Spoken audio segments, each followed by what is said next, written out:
मनन भाई, आज अबू आसिम आजमी साहब ने मुमरा का दौरा किया। अपने दौरे में उन्होंने यहाँ पे जो कार्यालय है समाजवादी पार्टी का कौसा में, यहाँ पर भी आए थे। यहाँ आने के बाद उनका काफी जोरदार तरीके से स्वागत और सत्कार किया गया। तो क्या कहना चाहेंगे इस मौके पे, उनका आने का मकसद क्या था आज यहाँ? मोइन भाई, देखिए, आप लोग ही कह रहे थे कि आसिम साहब कभी आजमी साहब आते नहीं आपके ऑफिस पे, अगर आएंगे तो बहुत फायदा होगा पार्टी को।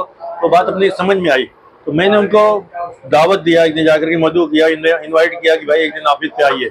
तो उसको उन्होंने कबूल कर लिया। और मैंने कहा भी इलेक्शन के दौर है, अभी आज की तारीख में जो है अभी 1 महीना 1.5 महीना में इलेक्शन है। इस टाइम में जितना दौरा होगा, अब देखिए इतने 150 लोग जो भी अपने आए थे कार्यकर्ता, अब उनको उनकी बातें लगी, उनकी बातें सुने। अब उससे होगा कि उनके दिल में जो है थोड़ा सा जोश आएगा, थोड़ा सा ये आएगा कि भाई हमको पार्टी के साथ रहना है, आसिफ भाई के साथ रहना है, तो उसका फायदा पार्टी को मिलेगा।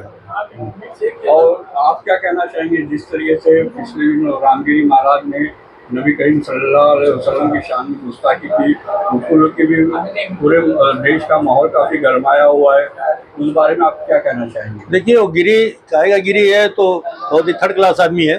साधु संत इस तरह का कोई भी सज्जन आदमी इस तरह की बात नहीं करेगा। और उस पर पूरे देश में आप देखें, प्रदेश में, देश में उसके खिलाफ जो है तो FIR हुई है, नहीं तो कम से कम वो लिया गया, उनको मेमोरेंडम दिया गया।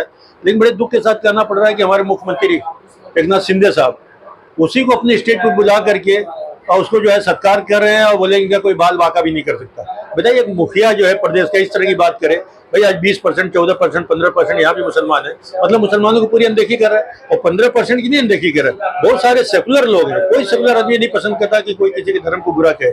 और प्रॉफेट मोहम्मद सल्लल्लाहु अलैहि वसल्लम वो तो सबके नबी है, उनको नहीं पता एक अलग बात है, लेकिन नबी सबको है। उन्होंने सच्ची राह सबको दिखाई, सच्ची राह बताई। अब वो नहीं समझता कैसा साधु है पता नहीं, उसकी तो हम जितनी निंदा करें वो कम है। और हम निंदा करते हैं, हमारी पार्टी तो कितनी बार उसकी निंदा कर चुकी है। आसिफ भाई, क्या आपको कुछ प्रवेश दिया, कुछ पौष्टिक पोस्ट दी गई है?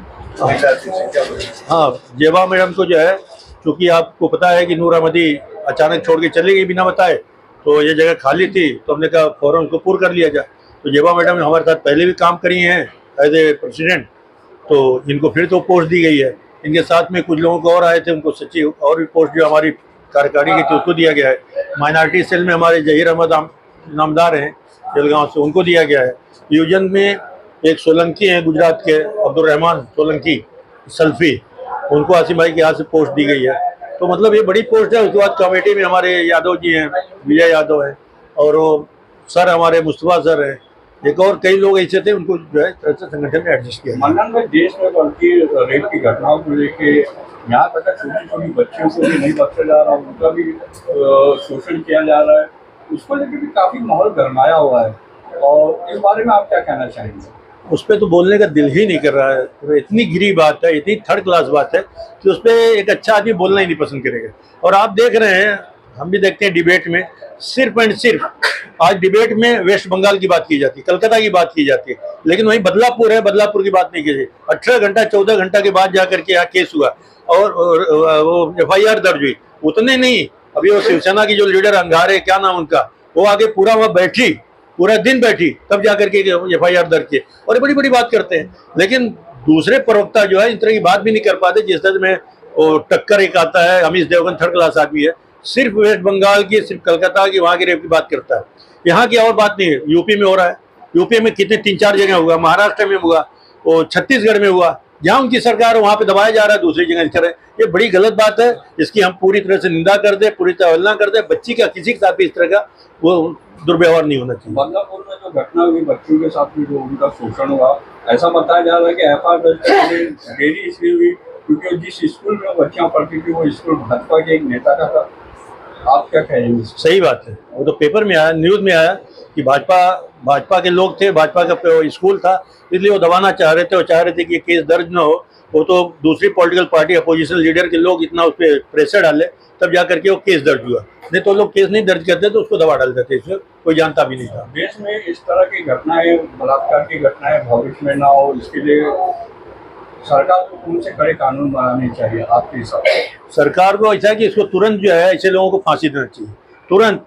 एक जो होता है कि फास्ट ट्रैक कोर्ट, वो भी फास्ट ट्रैक को भी ऐसा कर दिया कि 2 साल 5 साल तक कोई उसका फैसला नहीं आता, 5-5 साल तक नहीं आता, इसलिए बलात्कारियों के मन बढ़े हुए हैं। इसको तुरंत ऐसा हो कि महीना 15 दिन में इनको जो है उसकी सजा हो और उसकी सजा फांसी हो। अगर प्रूफ तय हो गया, डीएनए तय हो गया तो उसमें क्या सोचने का, उसमें क्या केस चलाने का। ताबड़तोड़ उस पर एक्शन लेना चाहिए, इसलिए लोगों को फांसी देना चाहिए ताकि दूसरे लोग इससे सबक लें। और 2 महीने के बाद यहाँ पे महाराष्ट्र में विधानसभा के चुनाव होने जा रहे, क्या लगता है आपको आपकी बार मतलब सत्ता परिवर्तन हो सकता है? पूरी तरह से सारे जितने एनालिसिस हैं, जितने ये आते हैं अपना एग्जिट पोल आते हैं, सब में आ रहा है कि ये सरकार जा रही है और ये सरकार पूरी तरह से जा रही है, इसलिए ये इलेक्शन कराने के लिए ढीला ढाली कर रही है।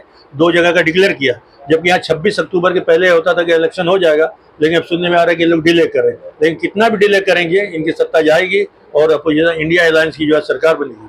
समाजवादी पार्टी विधानसभा चुनाव में कलवा मुमरा से कोई कैंडिडेट उतारने जा रही है। अभी आपने सुना हमारे नेता अबू आसिम आजमी साहब ने ऐलान किया, आपके सामने बताया कि हम पूरी कोशिश होगी कि इंडिया अलायंस हो, हमको इंडिया अलायंस में लिया जाए, इंडिया अलायंस ताकि वोट का बंटवारा न हो। अगर इंडिया अलायंस में समाजवादी को नहीं लिया गया तो यहाँ पे कैंडिडेट देंगे, वो भी मुस्लिम माइनॉरिटी का कैंडिडेट देंगे।